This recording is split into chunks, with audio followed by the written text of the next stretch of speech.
What's up, y'all? As I mentioned towards the end of the last video, I said that we were going to be working on the front of the car today, as I'm sure you got plenty tired of seeing just a bunch of updates on the rear of it. So for today, what we got planned is a new angle kit. Like I mentioned before, I got the FDF taken off, and the reason that I did so is because we are making a switch to the Wisefab V3 S13 kit. So you might be wondering, why make the switch to Wisefab now after driving on FDF for a little over a year and a half? It's not because we had any kind of steering issues. In fact, FDF was perfect while I drove on it. I loved the way the steering felt and I never had any issues. However, the setup was recommended to me by Matt Schulman, who, if you don't know, has an S13 with a setup that's going to be pretty similar to mine, 2JZ built by Real Street Garage. And the reason that he runs Wisefab is because he actually blew up one of his old blocks because he didn't have a rear sump oil pan. With an S13, if you want to run a rear sump oil pan on a 2JZ, you have to convert your car to a front steering rack, which is what the Wisefab allows for. So not only will I get that benefit and hopefully keep my motor a little safer, but I should also get a different steering feel, which from what I've heard from other people who have the Wisefab kit, say is pretty good. So this kit isn't exactly made for an S13. They make these kits for an S14 or S15. So for the S13, they send you these spacers that we have to push into these two holes on the end here. This will make it so we can run it on the car. So that's step one. So we got this new puppy sitter. You might remember her from a few videos in the past. She insists that I rock this hairdo. You liking it? Yeah, I'm trying to fix it because I got long hair. It's blowing all in my face. Put it up for you. Yeah, so maybe I just go like this for the rest of the video. Yeah, maybe. It's out here. You know, rock the man bun look. It's not even a man bun. It's literally just a ponytail. Yeah, it's just like a ponytail on the top of my head. At least it gets it out of my face. I might have lost my cool hairstyle, but the puppy now has a crown. Royal dog. Oh, all right. So the piece that we had ended up putting those spacers in, that is our new knuckle, so we're currently putting that on, using the old factory bolts, mounting it up to the coilover, and then we'll go from there. Well, that went in perfectly fine. All right, got those on. Now on to the next thing. So as you saw, we got to work on the new knuckle, and usually for installing angle kits, it's not too much of a headache. So you just get these bolts thrown on the car and call it a day. But with the Wisefab and converting this car to a front rack, these cars were never meant to be front steering rack. They were made by Nissan as a factory rear rack, so we have to modify the subframe to accommodate for that.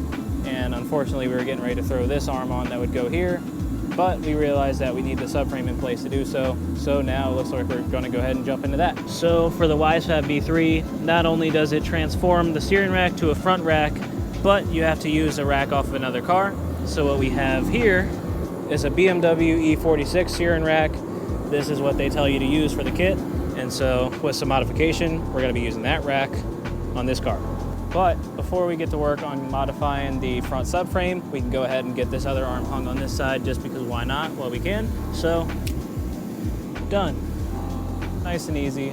And this is totally because I've been going to the gym lately and getting super strong, not because the car is super light or anything. But if you can tell, that's the whole thing moving with just one hand. Pretty scary how light this car actually is without a motor or anything inside of it. Just a big old hunk of metal.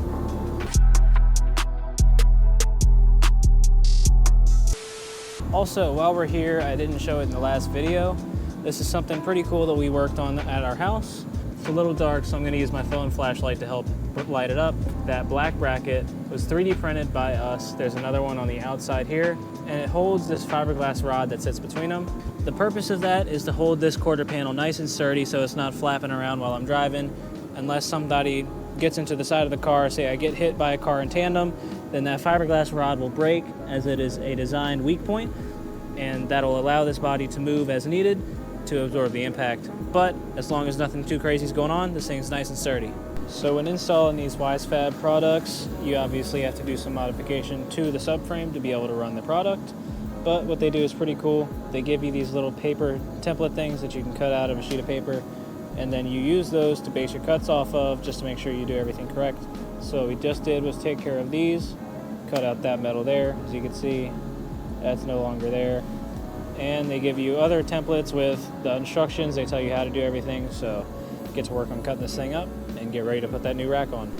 I also just want to preface that this rack isn't exactly stock. As you can see here, we've already done some work to it. That's because we have already installed the WiseFab relocation kit for the rear rack, which basically just pushed the rack forward, but now we're doing the entire front rack, which will drastically change everything. I just wanted to say that if you're doing this yourself, yours probably won't look like this unless you've already done the relocation kit yourself. But like I mentioned before, using those templates, we've already got this marked out here. We cut out those 2 tabs that I showed before, and now marking some more stuff up before we get officially cutting everything off.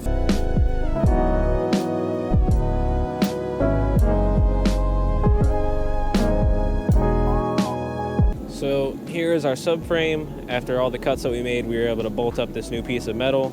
This is what they ship you in the kit in order to hold the new rack. So this is going to keep everything in place and eventually be the permanent mounting point for our new steering rack. Right now we're trying to get the rack mocked up, sit it in place just to make sure that everything is working, and then we'll move on from there. Trying to get the rack set in place how WiseFab wants it to sit. Unfortunately, we're having to take the lines off of the power steering rack just so that it can actually sit happily up into the subframe. If you're doing this yourself, that's something you're going to have to keep in mind. It looks like these lines are getting in the way of it sitting up in that new bracket. The rack that we're using is a purple tag BMW E46 rack. You can buy one yourself, but luckily we were able to find a junkyard E46 and pull it off of that. That's the one we're using. Hopefully we can make it work and use that as a cheaper solution, but currently pulling the lines off and see if we can't get this rack shoved up into the new bracket. So with a little bit of persuasion, we got the rack in place and we got the bolts through. These are what the rack is held in place by, and it's pretty cool to see that WiseFab makes this kit with a universal use of left-hand drive or right-hand drive. As you can see with the left-hand drive placement, the fitting is here, but they have another hole on this side just if you were using it in a right-hand drive car. Pretty cool to see, but like I said, got the rack held in place, and we'll see what we got to do next. In trying to get the rack to sit how it wants to sit and to get the lines threaded into the holes, we had to do some extra clearancing. I took some clips of it. We had to clearance here, some around this area, and as well as some around here, just to be able to get the lines in place and threaded into the rack itself. Now with all of that done, we've got the rack sitting basically where it should sit, where it should be happy to be. And so now I think we're ready to start welding this piece in place. Before we can do that, we have to grind down the subframe to get down to bare metal, give us a nice platform to weld to. So we went ahead and traced around the entire bracket. Now we're gonna go ahead and pop this thing off, get to grinding, and then hopefully start welding soon. So as you can see here, it's not the most pretty sight, but we've got pretty much everything marked where the bracket will sit. So like I said before, we have to grind all this down, get it down to bare metal, and then we'll have a nice foundation to put some welds on. And as well as having this main bracket piece, we also have a few of these extra little pieces that are also going to be welded on. As we start laying tacks on that, we'll use the instructions to figure out where these pieces go onto the subframe and get everything finished up and welded up.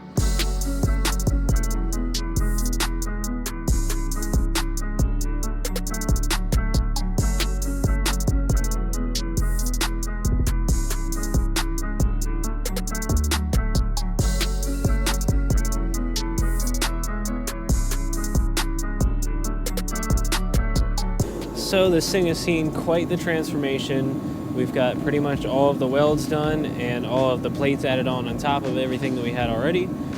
We've got all of the welds complete except for this last seam that goes across the back.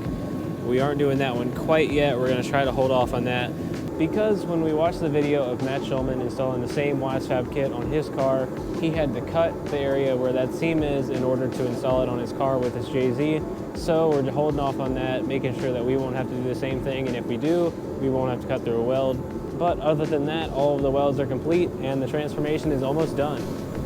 Crazy to see how this thing looks now. It looks like some insane contraption just to hold in the new rack. With all of this being done, we were able to get the front subframe back in the car, see how it looks with the new front rack, and that's pretty crazy on its own. But now we're getting ready to start mocking up some of the actual WiseFab parts, get the lower control arm mocked up, and take it from there. We got this piece on and the new lower control arm, and then from here we're gonna go ahead and start putting on the new wheel hub and start seeing how it looks with the front wheel on, checking out the new angle. If we look over to the other side, we've already got that one done, but I figured I'd go ahead and document this side just to show you guys the process. For a wheel hub, we got these brand new OEM S14 wheel hubs. We got them with the ABS ring, just because there's not really any kind of difference, or it wouldn't really matter with this.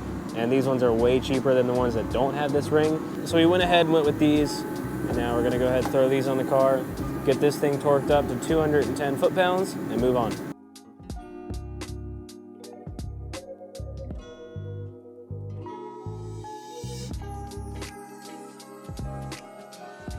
We got the caliper in place, and now we're gonna go ahead and toss a wheel on and see how it looks. And just like that, the WiseFab install is done.